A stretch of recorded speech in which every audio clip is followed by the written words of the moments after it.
జాదు ఈ పిటారాలో భాగంగా మనకు ఇవ్వబడిన మరొక పరికరం పేరు రోప్ ల్యాడర్. ఈ రోప్ ల్యాడర్ని మనం రెండు రకాలుగా ఉపయోగించవచ్చు.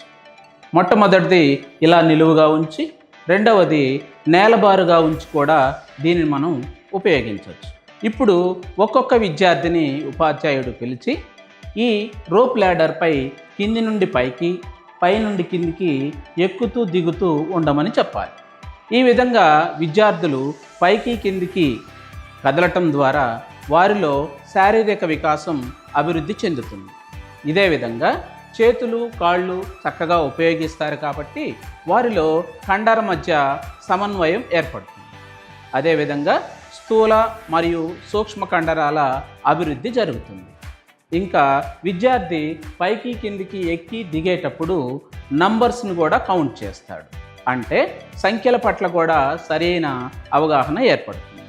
దీనితో పాటుగా వారు రంగుల మధ్య తేడాను, అంటే ఇక్కడ మెట్లు వివిధ రకాల రంగుల్లో ఉన్నాయి కాబట్టి వాటి మధ్య తేడాను కూడా గుర్తించగలుగుతాడు. దీనితో పాటుగా పైకి ఎక్కేటప్పుడు అది ఆరోహణ అని, కిందికి దిగేటప్పుడు అవరోహణ అనే భావన విద్యార్థికి చక్కగా అర్థమవుతుంది. దీనితో పాటుగా తను స్వయంగా ఎక్కటం దిగటం చేస్తాడు. ఆ చేసేటప్పుడు శరీరాన్ని ఎలా బ్యాలెన్స్ చేసుకోవాలి అనేది విద్యార్థికి అర్థమవుతుంది. తద్వారా తనలో ఆత్మవిశ్వాసం మెండుగా అభివృద్ధి చెందుతుంది. అదేవిధంగా ఇక్కడ ఈ ల్యాడర్ని మనం నేలబారుగా ఉంచి కూడా విద్యార్థిని ముందుకి వెనక్కి దూకించి కూడా ఈ కృత్యాన్ని మనం చేయవచ్చు. ఇప్పుడు మనం ఈ రోప్ ల్యాడర్ సహాయంతో విద్యార్థులకి ఏ విధంగా ఉపయోగించవచ్చో ఇక్కడ మనం గమనిద్దాం. ఇది రోప్ ల్యాడరు. దీన్ని మనం ప్రాక్టికల్గా క్లాస్ రూమ్లో ఎలా వినియోగించవచ్చో, కౌంటింగ్కి, కలర్స్ ఐడెంటిఫికేషన్కి ఎలా వినియోగించవచ్చో చూద్దాం.